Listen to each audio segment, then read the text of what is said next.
He wasn't born a monster, but history remembers him as one. Vlad III of Wallachia, known across Europe as Vlad the Impaler, was a man shaped by captivity, betrayal, and a hunger for vengeance so deep that entire empires trembled at the sound of his name. To his enemies, he was a nightmare scarred into memory. To his people, he was a shield that kept invaders away. And to the Ottoman Empire, he was the single most terrifying ruler they ever faced. But before we descend into the darkest acts he unleashed, welcome to the History Veil, the place where forgotten truths return to the surface. If you want more untold stories just like this one, make sure you like, share, and subscribe, so you never miss what history tried to bury. Now, let's lift the veil. Vlad's brutality didn't begin on a battlefield. It began long before that, when he was just a boy. Taken as political hostage by the Ottomans, he lived his childhood under the shadow of a foreign empire he would one day wage war against. He studied their tactics, their strengths, their weaknesses. He learned discipline from their soldiers, strategy from their generals, and cruelty from the conditions he endured. To the Ottomans, he was an insurance policy. To Vlad, they were planting a seed he would later use against them. When he finally returned to Wallachia, he returned with one truth carved into his mind. Fear was a weapon, and the empire he once served respected nothing else.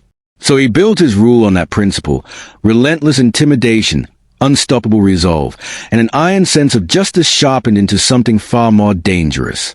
And that brings us to the first of his 5 horrifying acts, something so shocking that even his enemies, who themselves practiced brutal warfare, pause in disbelief. It began when an Ottoman detachment marched into his territory, expecting a familiar pattern: surrender, tribute, or death. Vlad had other plans. He allowed none of the usual choices. Instead, he made an example of them, not through battlefield carnage, but through something far more chilling.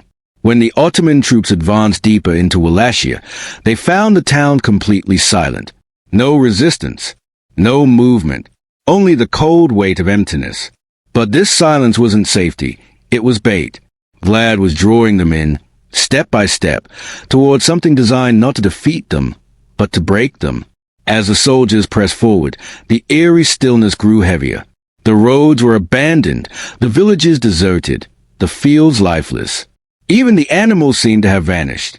The Ottomans had marched through countless lands in their campaigns, but this was different. This was deliberate, controlled, manufactured. And then, just as a detachment reached the outskirts of a forest clearing, the air shifted. Something was wrong. They could feel it before they could see it. In Wallachia, Vlad understood psychological warfare better than any ruler of his time. He knew that destroying an army's morale was more devastating than destroying its ranks. He knew fear traveled faster than steel. And he knew that the sight waiting for those soldiers would not need gore or bloodshed to collapse their courage. It would attack their minds instead. When the Ottomans finally emerged from the tree line, they froze. Towering structures had been erected across the clearing, hundreds of them, stretching outward like a field of impossible shapes. No bodies, no blood, nothing graphic, just a sight engineered to paralyze any advancing force. Some soldiers dropped their weapons. Others stepped back instinctively. A few refused to move at all. Whatever they expected from Wallachia, it wasn't this unnatural landscape built not for war, but for terror. Vlad had created a message, a warning, a psychological blow so devastating that many chroniclers wrote about it shaking entire battalions. Even without describing gore, the effect was unmistakable. This ruler would fight a war the Ottomans were not prepared to face. Word of what the soldiers witnessed spread before they even returned to camp. Officers didn't know how to explain the scene. Generals couldn't understand how one man could reshape the very land into a weapon. And by the time the soldiers reached their command tent, the fear had traveled faster than their footsteps. For the first time, Ottoman commanders realized something they hadn't expected. Vlad wasn't trying to win battles. He was trying to break their will. And this was only Act 1. The next horrors would not just terrify soldiers. They would shake entire empires. What the Ottomans saw in that silent clearing terrified them, but it was nothing compared to what came next. Because Vlad had not simply engineered fear, he had engineered domination. And once fear took root in an army's mind, it spread faster than any weapon ever forged. As the shaken Ottoman detachment retreated, Vlad watched from the shadows like a strategist observing the first cracks in an enemy's armor. He didn't need an army. He didn't need overwhelming force. He needed only one thing: doubt, and he had planted it perfectly. But the real nightmare was still waiting.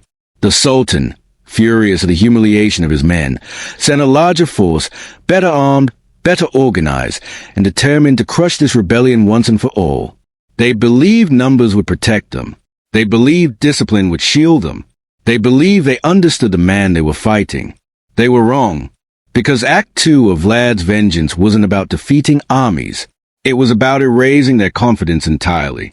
As the Ottomans advanced deeper into Wallachia, they began to notice the same terrifying silence again. Villages abandoned, crops untouched, livestock gone, no smoke rising from chimneys. No humans, no animals, no sound. Nothing. This wasn't destruction. It was evacuation. A deliberate emptying of entire regions to choke the invading army. Vlad had ordered his own people to disappear, vanishing into forests, mountains, caves, and hidden fortifications, leaving the Ottoman troops with no supplies, no shelter, and no allies. Every well was poisoned. Every food source removed. Every shelter stripped bare. The soldiers marched day after day, with nothing to eat, nothing to drink, nothing to ease a growing panic settling in their hearts. Hunger turned to anger, anger to fear, and fear to exhaustion. But Vlad wasn't finished. Late one evening, as the army approached a valley they believed would bring relief, they spotted torches flickering in the distance. A sign of life, a sign of hope. But hope was the cruelest weapon Vlad wielded. When they reached the valley, the flames revealed not warmth, not safety, but a landscape transformed into a psychological hell. Lining the valley's entrance were towering wooden shapes, arranged in perfect, unnatural formation. No gore, no blood, no bodies, just massive wooden silhouettes standing like ghostly guardians in the darkness. A pattern designed with precision, a message crafted with cruelty. A sight that made even battle-hardened soldiers hesitate. The Ottomans slowed, their formations breaking. They had seen war. They had seen death. But they had never seen a battlefield turned into a mine trap. And that was Vlad's brilliance. He attacked the imagination, not the body. He struck at the mind, not the flesh. In the psychology of war, fear was the most devastating weapon, and Vlad had mastered it. The Sultan commanders tried to push forward, shouting orders, desperate to keep their men from panicking. But panic didn't listen. Panic spread. Panic grew. Panic infected the ranks like a silent plague. Some soldiers muttered prayers. Some refused to march. Some broke formation entirely. And when the wind passed through the valley, the wooden structures creaked with a sound so unnatural, so haunting, that soldiers swore the shapes were whispering. They weren't. But fear doesn't need truth. Fear only needs silence and imagination. By dawn, the Ottoman army realized something horrifying. They hadn't even met Vlad on the battlefield yet. And still, he was defeating them. They had marched hundreds of miles, and their enemy had already taken everything from them. Their morale, their security, their sense of reality. They came expecting a war. Instead, they walked into a nightmare crafted by a man who understood the human mind better than any general of his time. And Act 2 was only the beginning. The deeper they pushed into Wallachia, the deeper they wandered into Vlad's domain, a place where the landscape itself seemed to turn against them. And every shadow felt like a warning of horror still yet to come. The Ottomans had marched through a nightmare they couldn't explain. But the deeper they pushed into Wallachia, the clearer it became. Vlad wasn't trying to win a battle. He was trying to unmake their courage. The army that had left the empire with iron confidence was now moving like a shadow of itself, hungry, exhausted, disoriented, and terrified of things that weren't even attacking them. And this is where Act 3 began. The moment when fear stopped being a tactic and became a weapon. As the army entered another valley, the land felt unnaturally quiet. The wind carried no sound. Birds didn't sing. Even the trees seemed frozen in place. It was as if the entire region was holding its breath, waiting for something to happen. And Vlad made sure something did. The Ottomans began noticing strange signs along their path. Torches placed in precise intervals, Strange markings carved into tree bark, abandoned campsites arranged with deliberate symmetry, and smoke rising from distant hilltops at perfect timed intervals. These weren't random. These were signals. Messages. Clues. Someone was watching them. Someone was tracking them. Someone was controlling the rhythm of their march without ever showing his face. Vlad had turned the wilderness itself into an intelligence network. Every move the Ottomans made, he knew. Every direction they turned, he predicted. Every weakness they revealed, he exploited. And he didn't need scouts. He didn't need spies. He didn't need reports. Because the land belonged to him. And the land spoke for him. When the Ottomans stopped to rest, distant horns sounded in the woods, echoing across the hills in tones that felt too intentional to ignore. When they resumed marching, the horns fell silent, only to begin again the moment they tried to change course. No visible enemies. No visible threats. Just an unseen force guiding the army like a puppeteer guiding nervous puppets. This wasn't war anymore. This was psychological collapse. Even the Sultan's elite soldiers, the ones trained to resist fear, began tightening their grips on their weapons, glancing at the tree line, unable to shake the feeling that something was studying them, following them, surrounding them. And then the forest came alive. Not with enemies, not with soldiers, but with movement. Shadows shifting between trees. Figures appearing for a moment, then vanishing. Lantern lights on distant hilltops blinking in patterns like a code. Every time the Ottomans tried to capture one of these shadows, they found nothing. No footprints. No smoke trail. No sign of life. Vlad's men weren't attacking. They were haunting. A commander described it in his journal. It felt as though the very land rejected us. And he wasn't wrong. As night fell, the Ottomans set up camp, hoping rest would restore order. But the night had other plans. Strange sounds echoed from the forest. Slow, rhythmic knocking, deliberate footsteps that stopped the moment soldiers approached, and faint chanting carried by the wind. None of it was close. None of it was violent. But all of it was intentional. Soldiers tried sleeping, but sleep refused to come. Every crack of wood, every shift of leaves, every distant torchlight reminded them of one terrifying truth. They were not alone. They were being watched, measured, studied. And then came the final blow of Act 3. The thing that shattered whatever discipline remained. At sunrise, as fog drifted across the valley, the Ottomans noticed something new near their camp. Rows of wooden structures, freshly placed during the night, stood facing their tents like silent witnesses.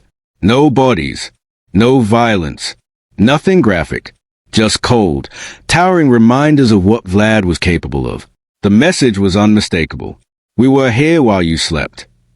Soldiers looked at each other in disbelief. How had they not heard anything? How had no one seen a thing? How had Vlad's men moved this close and left without a trace? Fear turned into paranoia. Paranoia turned into disorder. Disorder turned into hesitation. And hesitation is how empires fall. Because once an army stops trusting its own senses, it can no longer trust a commander. And once it stops trusting its commander, the war is already over. Vlad had not fired an arrow, not swung a sword, not engaged a single soldier in direct combat. Yet he had already begun defeating one of the greatest armies on earth. Using nothing but fear, silence, and precision. Act 4 would not just break their morale. It would break their will to survive. By now, the Ottoman commanders understood the truth they had been trying to avoid since the first day they stepped into Wallachia. They were not fighting a man. They were fighting a strategy, a mind, a presence that moved through the forest like a shadow birthed from the land itself. And Act 4 was where that presence finally struck. It began with silence, a silence so absolute that even the veterans, men who had marched across continents, felt their breath tighten. Every sound vanished. No birds, no wind, no movement, just an unbearable stillness that wrapped itself around the army like a shroud. Then the fear hit. The soldiers noticed movement again, but this time it wasn't distant or subtle. It was everywhere. Shifting silhouettes on ridges, flickers of torches that vanished the moment someone tried to focus on them. Strange patterns appearing on the hillsides at night. Circles of stones, symbols carved into wood, markers left deliberately on their path. None of it was violent. None of it drew blood. But all of it was designed to shatter the mind. Vlad's men moved through the terrain with impossible precision. They appeared for seconds, only to disappear before a single order could be shouted. Every time an Ottoman unit approached the movement, the forest swallowed it whole. It was as if the land was refusing to let the soldiers understand what they were seeing. And fear grew into chaos. Some men claimed they saw faces watching them from behind trees. Others swore they heard footsteps that stopped when they turned around. A few insisted they heard chanting, low, rhythmic, and impossibly synchronized with the wind. Whether any of it was real didn't matter. Fear does not ask for truth. It only needs imagination. By this point, discipline, an army's greatest weapon, was disintegrating.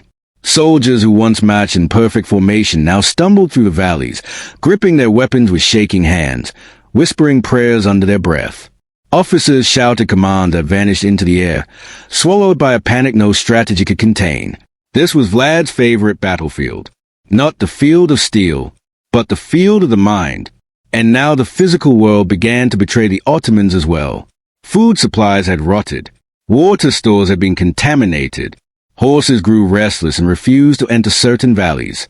Torches sputtered unpredictably in the wind, as if reacting to something unseen. Even the weather seemed to turn against them. Cold winds rolled down from the mountains without warning. Fog appeared at unnatural speed, cutting visibility to nothing. Shadows moved where no soldiers should have been. By the time the army reached the outskirts of Targovist, the psychological damage was complete. These were not elite soldiers anymore. These were exhausted men trapped in a living nightmare crafted by a ruler who understood fear more intimately than any general of his age. And then, they saw it.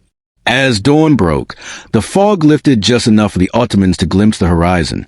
Not the city, not the walls, not the ground, but the sky, and what stood beneath it. A vast field of towering shapes rising from the valley floor, stretching into the distance like a forest of impossible pillars. Perfect rows, perfect spacing, perfect geometry. A landscape built with inhuman intention. No gore, no bodies visible. Just a silhouette of something so monstrous in design that even without details, the soldiers knew exactly what it symbolized. Vlad had not simply prepared a battlefield. He had prepared a message, a warning carved into the land, a symbol meant to paralyze, a sight engineered to break any army before the first sword was drawn. Some soldiers fell to their knees. Some turned away. Some refused to walk another step toward the city, convinced they were marching into the jaws of death itself. Even the commanders, men hardened by years of war, stood frozen, unable to deny the reality. The enemy had outmaneuvered them not with numbers, not with weapons, but with fear sculpted into the landscape. This was not a battle. This was a psychological execution. Sultan Mehmed elite advanced units realized that Vlad's true power wasn't brutality, it was precision. Cold, calculated, devastating precision aimed not at breaking bodies, but at breaking courage. And now, with their army collapsing from within, the Ottomans understood the truth. They had walked into a war they could not win with swords. Because Vlad wasn't fighting for victory. He was fighting for memory. To carve terror so deeply into the minds of his enemies that it would echo for generations. Act 5 would not simply defeat them. It would haunt them. By the time the Ottomans reached the outskirts of Targovist, their army wasn't an army anymore. It was a shadow, exhausted, terrified, and shattered from within. Vlad had turned the entire region into a weapon. The weather, the forest, the silence, the landscape, everything obeyed him. Everything weakened them. And now came the final act, the one that would break whatever courage remained. The fog lifted slowly that morning, revealing a sky washed in pale gray. The soldiers walked forward cautiously, expecting an ambush, an attack, anything. But nothing came. The forest remained still. The wind remained quiet. Even their own footsteps felt muted, as if the earth itself was refusing to acknowledge them. Then, they saw the city. Oh, what they thought was a city. At first, it looked like a distant skyline, shapes rising against the horizon. But as the fog thinned further, the shapes sharpened. They weren't buildings.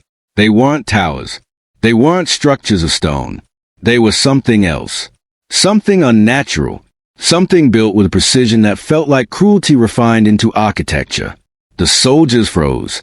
Before them stood a landscape sculpted entirely by human intention, rows upon rows of towering wooden forms stretching far into the distance. Not violent, not bloody, just a silhouette, perfectly arranged, perfectly spaced, perfectly aligned like a city of dread. It didn't need details. It didn't need gore. The meaning was enough to crush them. Some soldiers refused to walk forward. Some turned their faces away. A few stepped back instinctively, unable to comprehend the scale of what they were seeing. The commanders tried to rally them, shouting orders, promising safety, insisting it was only a display. But the damage was done. The soldiers' minds had already broken long before their formation did. They weren't afraid of what they saw. They were afraid of the man who created it. The message was unmistakable. You came here to conquer. Instead, you found the edge of your own fear. Even the Sultan's trusted officers, who had survived countless wars, felt the weight of realization. They had underestimated Vlad. They had dismissed him as a rebellious ruler of a small territory. But standing in front of that silent, devastating landscape, they finally understood who he truly was. A strategist who weaponized terror. A leader who shaped the land into a fortress. A ruler who knew how to defeat empires without ever meeting them in open battle. The Ottomans debated retreat. Some argued the men were too shaken to continue. Others insisted they push forward for honor's sake. But honor had no place here. Not in a land ruled by fear. And then came the final stroke, subtle, quiet, devastating. As the Ottomans hesitated, a lone banner fluttered from the distant hillside. Not a Wallachian flag. Not a symbol of battle. Just a single dark banner, Vlad's mark, planted deep into the earth. No army stood guard. No soldiers defended it. No forces hid behind the hills. It was simply there, alone, telling them everything. We were ready for you. And that truth was more terrifying than any attack. Because if Vlad could prepare such a landscape in silence, what else was he capable of preparing where they couldn't see? The Ottomans retreated, not because they were defeated, but because they finally understood what they were facing. Not a man, not a ruler, not a warrior, but a mind that turned fear into strategy, silence into domination, and the land itself into a battlefield.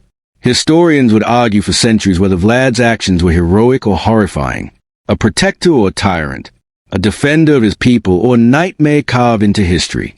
But one truth remained undeniable. No army walked into Wallachia and came out unchanged. And no empire, no matter how powerful, escaped the shadow of the man they came to conquer. Vlad the Impaler did not win through numbers. He won through terror.